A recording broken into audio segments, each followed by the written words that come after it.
সম্মানিত সভাপতি, আজকে ফেনী পাইলট হাই স্কুলের মাঠে সমাবেত এবং তার বাইরে ফেনী, নোয়াখালী, লক্ষ্মীপুর এবং বিভিন্ন অঞ্চল থেকে আগত আমার প্রিয় ভাই বোনেরা এবং নেতৃবৃন্দ, আপনাদের সবাইকে সশ্রদ্ধ সালাম জানিয়ে আমি আমার সংক্ষিপ্ত বক্তব্য শেষ করব।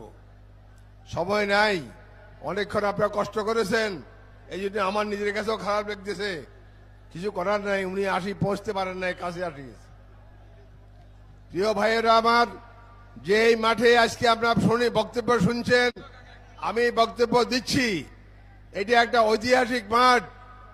এই মাঠে ব্রিটিশ বিরোধী আন্দোলন, পাকিস্তান বিরোধী আন্দোলন থেকে শুরু করে আমাদের স্বাধীনতার আন্দোলন সবকিছুই কিন্তু এখানেই ঘটেছে। আমি আপনাদেরকে ছোট্ট করে বলতে চাই, 1970 সালে আমি এখানে বিবি হই এবং আমি ছাত্রলীগের প্রেসিডেন্ট ছিলাম এবং কি সর্বদলীয় স্বাধীন বাংলা ছাত্র সংগ্রাম পরিষদের সভাপতি হিসাবে সর্বপ্রথম এই স্বাধীনতার পতাকা উত্তোলন এই ভেন্যুতে আপনাদের সবাইকে নিয়ে আমি তুলেছি। আর ঢাকা বিশ্ববিদ্যালয়ে আসম আব্দুর রব ডাকসুর বিপি উত্তোলন করেছেন স্বাধীনতার পতাকা।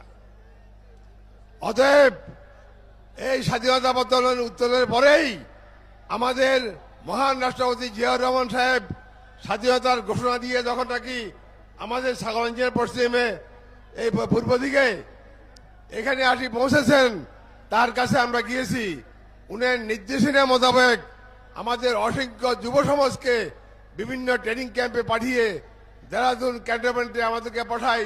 সেখান থেকে আমরা ট্রেনিং নিয়ে এসে যুদ্ধ করে, লড়াই করে বাংলাদেশের সর্বপ্রথম মাত্র 2-4টা জায়গার মধ্যেই ফেনীকে আমরা স্বাধীনতা মুক্ত করেছি।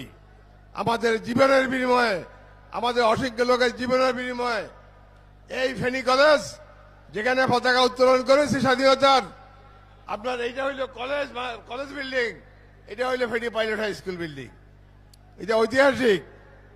কলেজ বিল্ডিং এর পরে যে পুকুরের পূর্ব পাড়ে গেলেই আপনি দেখতে পারবেন, সেখানে পাক হানাদার বাহিনী শত শত বাঙালিকে হত্যা করেছে, মা বোনকে ইজ্জত খুইয়ে দিয়েছে।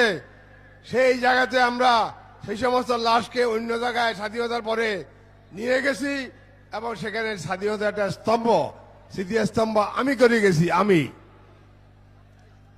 আর এখান থেকে বের হওয়ার সময় ডাইন পাশে যাইয়া ঘুরতে দিঘির কোনায় দেখবেন আরেকটা স্মৃতিস্তম্ভ স্বাধীনতার, সেটা অধ্যাপক জওয়ান আবদিন করেছে।